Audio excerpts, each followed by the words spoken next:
जय श्री मेहताब। जय श्री मेहताब। इनके बाद भाई साहब लालचंद जी। हर हर भाई हमारे मानिक चंद जी पहले आ जाएं। मानिक चंद भैया जो अरदास कर दें अपना। मानिक चंद धनकसरा। जैसा आप सभी को अच्छा लग रहा है वैसे दास को भी बहुत अच्छा लग रहा है यहाँ पे। और ये दर ही ऐसा है कि यहाँ पे आने से अच्छा ही लगता है। क्या बात है। तालिए। ऐसा तो लगता ही नहीं है कि यहाँ पे कोई भी ऐसा संत नहीं होगा जो ऐसा कह दे कि मुझे आने पे बुरा लगा। हाँ। क्योंकि आने पे अच्छा इसलिए लगता है कि उस भाव से बुलाया गया है। अगर उस भाव से बुलाया ना जाए तो इंसान ऐसे कैसे आ जाए। और आने की भी वजह बहुत ख़ास होती है। आने की वजह इतनी ख़ास होती है कि इस गुरु की कृपा होती है। और ये गुरु चाहे ही ना तो आपके पास इतने सैकड़ों काम होते हैं लाइफ में, इतने सैकड़ों काम, हज़ारों काम होते हैं कि आपका आने का दिल नहीं करता। लेकिन इस गुरु की कृपा ऐसी होती है कि ये जब कृपा करता है तो इंसान के पास कोई वजह नहीं रह जाती उस दिन कि मुझे कहते हैं ये काम करना है, वो काम करना है, ऐसी कोई वजह ही नहीं बचती। और वो सीधा धीरे धीरे चलते हुए चला आता है। और ये देता किसको है। दास आपको कुछ थोड़ा सा बताना चाहेगा कि ये देता किसको है। सवाल यही होता है कि मांगते तो सभी हैं लेकिन ये देता किसको है। एक छोटा सा दृष्टांत रखना चाहूँगा आपके समक्ष। एक बार भगवान श्री कृष्ण जी ने अर्जुन से कहा,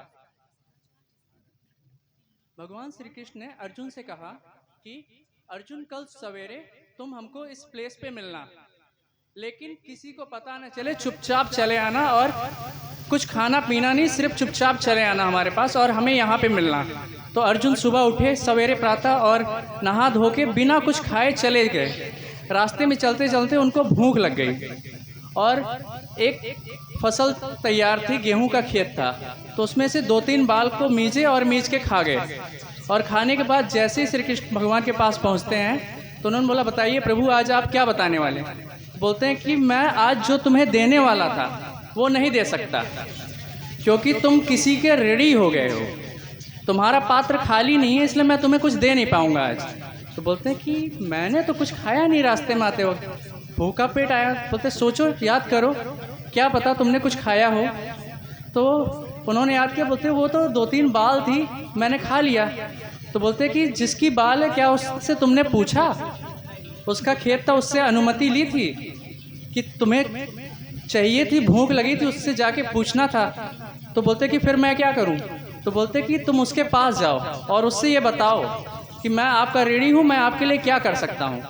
तो गांव में जाते हैं, पता करते हैं कि ये खेत किसका है। तो पता चलता है कि बूढ़ी खेत रहता है और वो जब उस बूढ़ी औरत के बारे में पता करते तो बहुत ही गरीब रहती है। उसने जितनी भी पूंजी लगाई थी उसी खेत में ही लगा दी थी। तो ये होता है कि उससे बोलते हैं कि अब मैं आपका ऋण कैसे अदा करूं। तो बोलते हैं कि ये जब फसल तैयार हो जाएगी, कट के आ जाएगी, उसके बाद नई फसल आ जाएगी, तब तक तुम्हें मेरे पास काम करना पड़ेगा। तो एक छोटे से बाल के चक्कर में 1 साल तक वो उनके यहाँ काम करते हैं। और जब 1 वर्ष पूरा होता है उसके बाद फसल सारी रखने के बाद जब वो वापस आते हैं तब श्री कृष्ण कहते हैं कि अब तुम्हारा पात्र हो गया है लेने लायक। तो दास का कहने का बस छोटा सा आशय ये है कि हमें बिना पूछे कभी भी किसी की कोई चीज़ नहीं लेनी चाहिए। हमें तो पता ही नहीं होता कि हम क्या ले लेते हैं और उसका कहते हैं कैसे हर्जाना देना है वो भी हमें नहीं पता होता। वो सद्गुरु इसलिए हमारी मांगों को पूरा क्यों नहीं करता, क्योंकि हमारा पात्र कहते हैं कहीं ना कहीं रेडी पड़ा हुआ है। अगर वो पात्र हमारा कहते हैं रेडी ना हो तो सद्गुरु जब देता है तो अपने आप दिखता चला जाता है और क्या देता है वो भी समझ में आता चला जाता है।